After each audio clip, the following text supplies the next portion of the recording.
저는 솔직히 회사 갈 때마다 약간 군대 다시 가는 느낌이야, 맨날. 진짜 주변에 아무것도 없고. 군대보다 안 좋은 게 군대는 공기라도 좋잖아. 거기 공기가 안 좋아.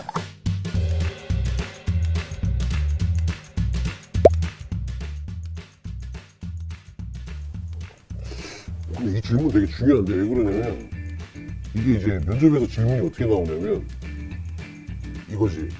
본인이 학교 생활에서 배운 전공이나 뭐 했던 활동을 회사에서 어떻게 써먹을 수 있을까요? 약간 이렇게 질문할 수 있잖아. 이거를 이제 바꿔서 얘기하면은.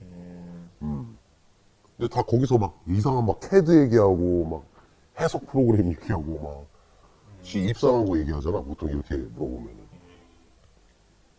근데 회사 오면 정말 다 처음부터 배우는 게 되게 많아가지고. 설계 툴 이런 거는 그렇게 안 중요하더라고. 어차피 회사 가면 다시 다 배워야 돼가지고 그 회사에 맞게. 그러니까 뭐 물론 이게 그래도 회사 오기 전까지는 그래도 내가 뭐 무슨 공학적인 이런 거가 막 더 뛰어나서 뭘 해야겠다 하는데 적용이 안 되는 부분이 굉장히 많고, 기계과에서 가장 그 첫 페이지에 나오는 것 중에 하나가 그런 SS 그래프? 그런 그래프 뭐 그게 나오는데 그게 현업에서 그거를 이용해서 쓸까 하면은 전혀 안 하거든. 회사에서는 다 그냥 3D 모델로 이제 실험을 하니까 그런 걸 좀 안 맞는 것도 많고, 진짜 기본적인 것들? 정의, 기본 용어에 대한 정의. 이거 별거 아닌데 단위. 학교 다닐 때 단위 실수하면 점수 깎이잖아. 회사에선 단위 틀리면 돈이 왔다 갔다 하잖아. 산업이 달라. 공대생에게 있어서 단위는 진짜 거의 뭐 숨 쉬는 것보다 중요해요. 1kg 힘과 9.8뉴턴.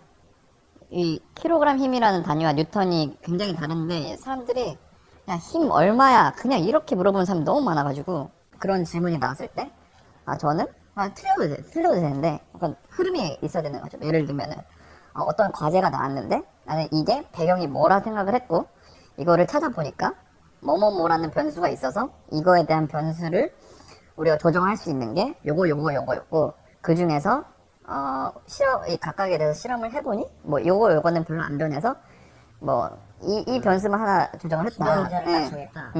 여러 가인자 중에 치명인자를 정해서 그거에 대한 값을 바꿔가지고 최적화라는 용어에 대해서 굉장히 민감하게 반응하는 사람들이 많아서, 예를 들면 좀 배운 사람들 최적화라는 말 잘 안 쓰거든요. 감히 최적화라는 말을 쓰면 안 돼. 진짜 이 엔지니어링에서 최적화라는 말을 남용을 하는 걸 굉장히 싫어하는 사람도 있어요. 예를 들어 저도 좀 최적화라는 걸 좀 싫어하기도 하고, 할 수도 없는 거를 어떻게 한다는 거지? 라는 좀 그런 게 있어서, 공식에 의해서 나는 요런 인자를 조정을 해서 이렇게 결과를 도출했다. 그래서 공식을 아는 것도 중요하고, 근데 그런 논리적인 말할 수 있는 것들이 되게 중요한 것 같아요. 그래서 그런 활동을 나는 학교 다닐 때 해봤기 때문에 회사 실무에서도 나는 이런 역할을 할 수 있을 것 같다 라고 얘기를 해야 깔끔하게 끝나는 거지. 뭘 할지는 모르겠지만 차라리 그런 질문에서 회사에 뭘 할 수 있어요. 그 사람들이 바라는 거는 너가 우리 회사에 대해서 뭐 얼마나 조사했냐 뭐 이런 것도 중요하겠지만, 그런 거 함부로 얘기하는 것보다는 그냥 그 사람들은 진짜 뭐 하루에 수백 명 만나기 때문에 그 회사에 대해서 뭘 하는 것도 아는 것도 중요하지만, 그거를 정확하게 말할 자신이 없으면은, 현업에 있는 사람을 모르면은 차라리 다른 쪽에 있는 개념을 설명하는 게 훨씬 더 좋다는 거죠. 학교 다니면서 좀 센스를 쌓는 게 좀 중요한 것 같아요. 센스? 술 마시는 거라든지 아니면 그냥 사람을 대하는 그런 거? 아니 그냥 이 분위기에서 내가 뭘 해야 되지? 약간 그런 거 있잖아요. 논문 읽는 거. 저는 개인적으로 논문 읽는 습관, 논문 읽는 법, 논문을 정리하는 법, 이런 게 좀 회사 연구개발 쪽에서 좀 도움이 많이 됐던 것 같아요. 그 논문의 목적과 이런 배경과 얘네가 이렇게 돌출해낸 결과를 잘 이렇게 좀 생각을 하면서 읽고 본인이 약간 필요한 걸 이렇게 좀 자료에다 쓰고 회사에서 이게 굉장히 중요한 것 같아요. 특히 연구개발 쪽에서는 그런 너 이거 뭐 왜 이렇게 주장하는데 하면 그런 걸 주장할 백데이터들이 다 논문이니까, 논문 읽는 습관, 논문을 읽는 법, 논문을 잘 찾는 법, 이런 것들이 좀 중요한 것 같아요. 이것은 실무자 대여본이 정말 중요하더라고요. 구글링 진짜 중요해요. 필요한 정보를 적시적소에 빨리 찾아주는 게 굉장히 중요해서. 그치. 구글링을 바보들이 야 이거 찾아봐 그러면 이거라고 검색하는 놈들이 있어. 바보들이야. 절대 안 나와, 이거라고 검색하면은. 맞아. 이거랑 연관돼 있는 단어 한 4-5개를 잘 조합해서 검색해야 딱 그게 나온다. 맞아. 근데 그게 굉장히 스킬이고 학생 때 과제할 때부터 그걸 많이 찾아야 되는데 동료랑 선배 거 족보 보고 베껴도 일단 본인이 1시간이라도 구글링 좀 해보고 자료를 좀 덧붙일 수 있는 거 추가로 좀 퀄리티 높이는 걸 많이 연습을 하는 게 좋을 것 같아. 괜히 이상한 선배랑 깔라시험 먹지 말고 그런 거 좀 안 했으면 좋겠어. 뭐 정리를 하면은 학교 다닐 때 했던 것 중에 자료 깔끔하게 잘 만들고 논문 잘 찾아서 읽고 논리적으로 생각을 할 줄 아는 약간 이런 게 정말 중요한 것 같아요. 외부에서는 모르는 연구개발 직무의 숨은 고충은 숨은 고충? 이게 왜 숨어있지, 고충이? 숨어 있다는 게 이 연구개발하는 사람들이 연구실에 처박혀 있어가지고 숨어 있다고 표현한 거 아닐까요? 보통 이제 막 자기 힘들다고 막 밖에서 까불어야 힘든 거 아는데 이 사람들은 힘들어도 구석에 처박혀 있으니까 그래서 숨은 고충인가 보다. 위험한 잡일이 너무 많아. 이거는 전화기 전공하는 친구들 모두가 다 해당될 것 같아. 뭐 옛날보다 많이 나아졌어도 일단 언제든지 그냥 진짜 죽을 수도 있는, 잘못하면 죽는 건 좀 오바긴 하지만 좀 위험한 환경에 좀 많이 노출된 거. 그리고 일단 빨리빨리 결과를 갖다 줘야 되다 보니까 시간이 엄청 부족해요. 이 연구 개발하는 애들은 일단 시험이 실패하면 보고할 게 없어. 일단은 뭐 보여줄 것도 없고 사진도 없고 보고할 게 없기 때문에 이거 제가 생각해보니까 이럴 것 같아요. 그럼 이제 보통 이제 윗분들은 뭐 개소리야, 네가 그거 해봤어? 뭐 결과도 없는데 뭐 가지고 얘기하는 거야 지금. 항상 뭐든지 직접 해본 실물을 가지고 얘기를 해야 되기 때문에 조금이라도 틀어지면 일주일 동안 아무것도 안 한 놀아버린 애가 되기 때문에. 뭘 열심히 했음에도 불구하고 안 남는 경우가 많죠. 맞아. 이거는 하나 얘기해주고 싶다. 이거는 진짜 저는 개인적으로 서울 사람이거든요. 당연히 서울에서 일을 하기를 바랬어요. 근데 생각보다 이 국내생들이 서울에서 일하기 정말 쉽지 않고 일단 IT를 제외한 모든 엔지니어링 회사들, 모든 연구소들이 도심에 대한 접근성이 굉장히 떨어져. 그리고 솔직히 회사 갈 때마다 약간 군대 다시 가는 느낌이야. 맨날 진짜 주변에 아무것도 없고. 군대보다 안 좋은 게 군대는 공기라도 좋잖아. 근데 거긴 공기도 안 좋아. 공기도 안 좋아. 공기도 안 좋네. 이게 딱 그냥 일하다가 뭐 빌딩 보면서 답답할 수도 있는데 이게 그 빌딩 보는 게 행복한 거야 진짜. 연구소에서 일을 하다가 밖을 보면은 공사 짓고 있어. 그래서 공사하고 있고 컨테이너 박스 이렇게 있고 정말 퍽퍽하죠.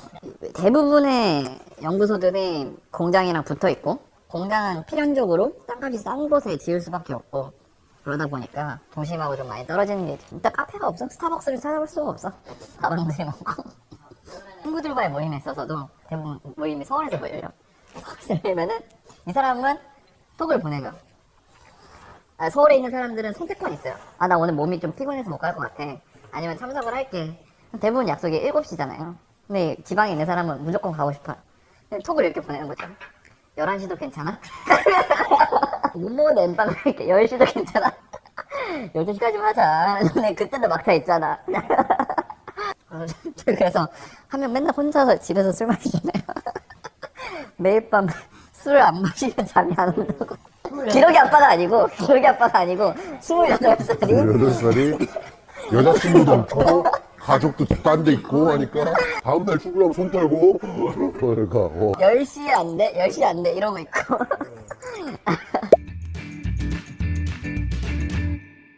연구 개발하고 싶은데 사실 학점이 좋지 않아요. 다른 것들로 커버가 될까요? 이걸 물어보는 학생들이 되게 많더라고. 공대생들 특징이 저만 해도 요즘은 좀 분위기 다른데 그만 해도 공대생들 우리 정도면은 학점 2만 넘어도 다 취직하더라. 그리고 진짜 그랬고 그때는 4학년인데 과방에서 맨날 소주를 마시던 사람이 무슨 한국에 뭐 굵직한 그때 잘 나가는 대기업 가서 형 어떻게 붙었어요? 나 이 소주 4초 만에 마시는데 한 명 4초 나 이거 한 명 4초 만에 마시는 스킬을 썰을 풀어서 합격을 했다느니 자기 등치 봐라. 난 탱커다. 부장님이 술 주는 거 나 안 뺀다. 이걸로 합격했다는 사람도 있고 그런 사람들이 되게 많았는데. 네. 근데 불과 5년 전부터 이제 그게 절대 안 되지. 그게 문제야. 뭐가 문제야? 만나면은 이 학생들이 내 선배 누구는 그냥 이랬는데 갔다는데요. 이런 이딴 소리 어디서 듣고 와가지고 이제 세상이 많이 달라져서 우리 부모님 세대나 흔히 말하기에 뭐 좋은 대학 나오면 뭐 다 잘 될 거다 하는데 좋은 대학 서울대생들도 뭐 이렇게 질질 짜는 판에 뭐 다 준비를 더 열심히 해야죠. 사실 근데 이것도 학교 레벨마다 좀 나뉘잖아요. 아 맞아요. 설폭화가 아니면 학점을 어느 정도 생각을 해야 돼. 학점이 너무 안 좋다. 뭐 2점대다 그러면은 연구개발 말고 구매 직무나 영업이나 기술 영업이나 아니면 그런 쪽을 좀 지원하는 것도 나쁘지 않을 것 같아요. 왜냐면 연구개발은 무조건 그 사람의 그 공학적인 전공 학점에 대해서 좀 약간 파고들고 질문하고 물어보는 경우가 많은데 어쨌든 그걸 안 한 거잖아. 그럼 얘는 다른 짓을 했어야 돼. 뭐 동아리 활동을 하든 대외 활동을 하든 뭘 했어야 돼 얘는. 4.5점 기준으로 3.5점 정도 되면은 그나마 좀 버틸만 하다. 약간 이 정도 수준이고 2점 되면은 진짜 뭐 콩고에 가가지고 자기가 뭐 콩고 대통령 하이파이브 한번 왔다. 그러면은 뭐 이렇게 되는데 그 정도 아니면은 그나마 좀 비벼볼 만한 거는 발년 자격증을 따는 거다. 짜지구리한 거 말고 기계, 전기기사. 기사 뭐 이런 게 있어야 딱 메리트가 있지. 아니면은 대학원을 가든지. 아니면 영어를 정말 원어민만큼 하든지.